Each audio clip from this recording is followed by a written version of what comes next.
its own Rated drum, a and 9, without a huh? doubt stands among the action greats. This is For more on the IGN early rating hit though. games of 2023, be sure to check out. It did seem good. Like, I'm not sure how good it really is. It's hard to say really without playing Hi-Fi Rush before you buy. Should I watch that? Maybe.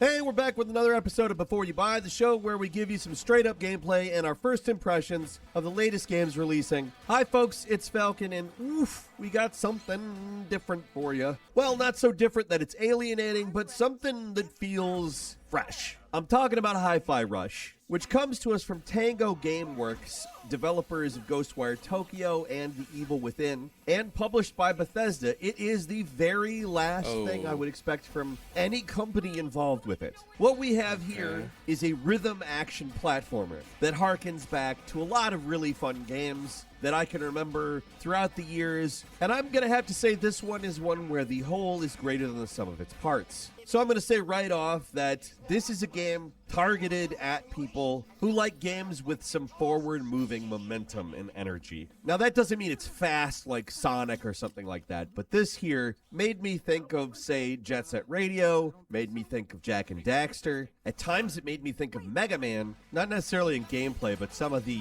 power-up mechanics in Devil May Cry and Bayonetta, and it all does this in the context of a rhythm game. So here's the setting. You're a mid-20s guy named Chai, you're disabled on your right arm, and you want to become a guitarist. So you go to the campus of this company called Vandalay Technologies. I'm pretty sure it's a George Costanza reference, but they don't really acknowledge it. And you volunteer for this test program called Project Armstrong. Essentially, they replace your arm with a robot arm. Chai manages to get fused to his, I think, iPod.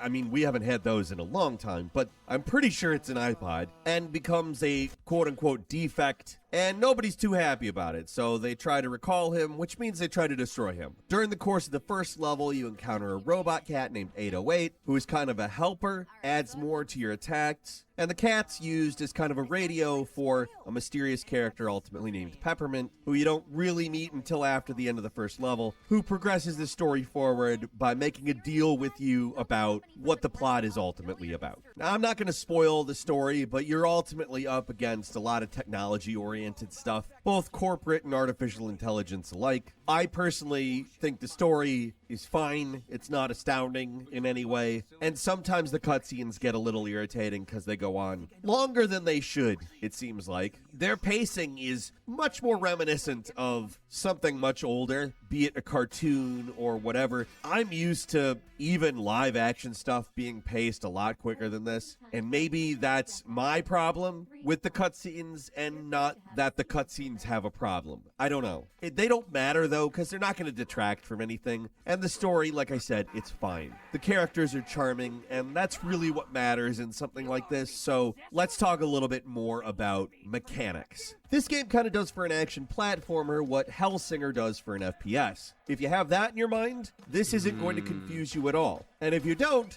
the excessive tutorials that seem very slow and annoying at the start will ensure that you understand what you're doing. That's probably my only actual real complaint about the game. It takes a long time to just get through all of the semantics at the start of it, but once it does, it's just fun. So, while you are in a level, there's a song playing. There is beat, and you have a light attack and a heavy attack. Light attack takes 1 beat, heavy attack takes 2. Combos you do on the rhythm, and the better you do on the rhythm, the more damage you're going to do ultimately. If that feels like it might scare you entirely off the game, it's actually not required that you attack on rhythm. But like I said, if you do it on rhythm, you get higher damage. There's also combo finishers that you could only get by doing it on the rhythm. That makes things a bit That better. said, you could play this game the whole way through without paying any attention to that. It'd probably be a little bit harder, but yeah. You have small enemies, you have big enemies, and you have bosses. And we're going to talk a little bit about the bosses in a minute because they're great, but we've got good platforming challenges, although I was a little irritated that it took me as long as it did to tell me that I could sort of dodge dash. Because in games where you can do that, I do that all the time. It was in the first level, but I'll be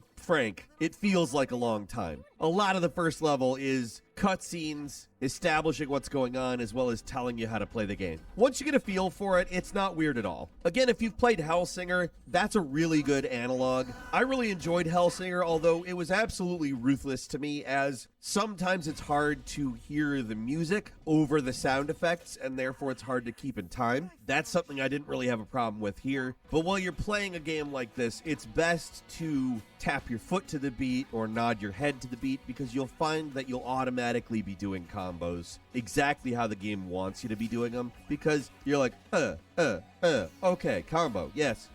I realize that that's a kind of stupid way of explaining it, but when you play the game, that's what you're doing. The whole time you're just like, and it feels great. Same with Hellsinger, and I'm going to try not to bring that game up a whole lot because they are completely different games, but there's something satisfying about a combo in combat that is fixed to a beat that gives you a satisfaction that is above and beyond the satisfaction one might get if this wasn't a rhythm game. There is more throughout the whole game. There's new moves, there's various buffs. By the end of the whole thing, you feel pretty badass. So remember I said there's bosses. Even the first boss is fantastic right off the bat. This is a rhythm game, so much of it has to do with the soundtrack and the beat. And I get into that first boss's room, and 9 Inch Nails 1 Million comes on, and I'm just like, all right, it's about to go down. And even this early in the game, we get a boss that feels both familiar and fresh. And that's probably the two best words you can use to describe this game, because I'm dodging attacks, using double jumps and dashes to stay in the air. I'm attacking weak points. I'm doing combos. There's even rhythm-based QTEs that are there. I mean, don't worry about those. They're really not complex to get. But it all integrates into this one battle that feels really epic because the music is big, the boss is big, and a confluence of factors from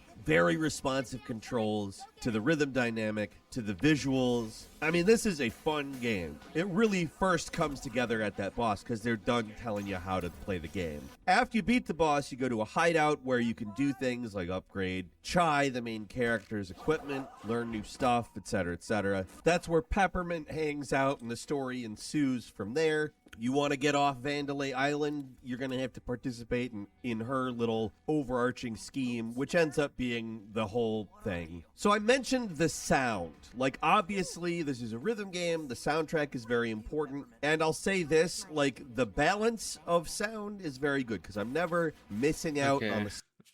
I'll try to not watch as much. I think this might be something I might end up trying. So he tried his best not to spoil the story, but there's like some spoilers.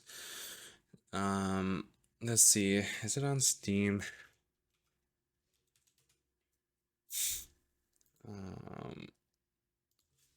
Hi-Fi Rush, it is.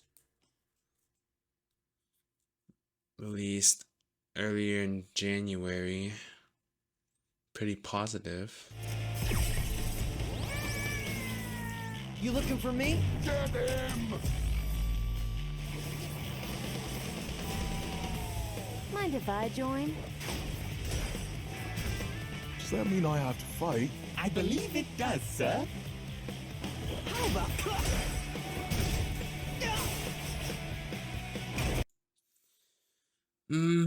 I'll consider it.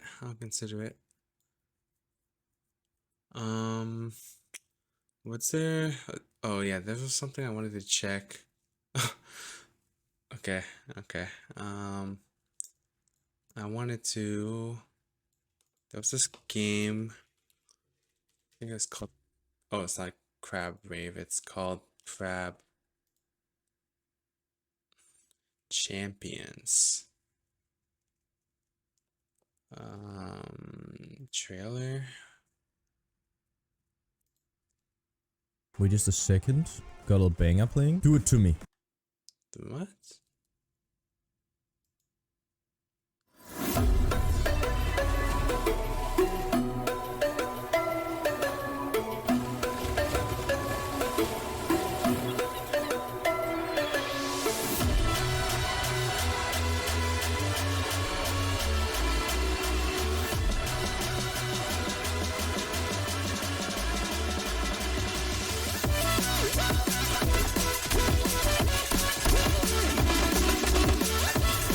Okay. Oh damn.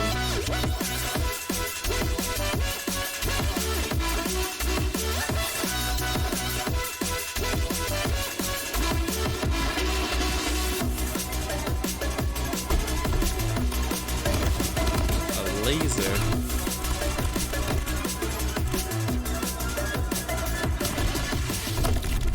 Oh, what a snipe.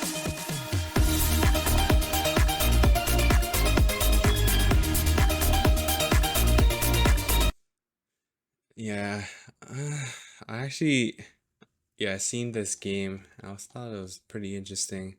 Maybe I might try this. Seems fun.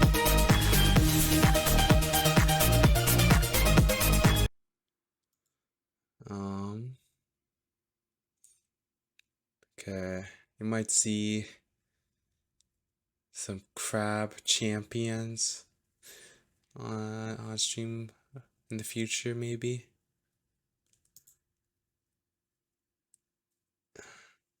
And, yeah, I saw this video here. I was thinking maybe watching it,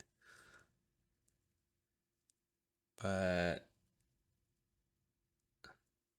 yeah, let's watch it. This video is sponsored by NordVPN.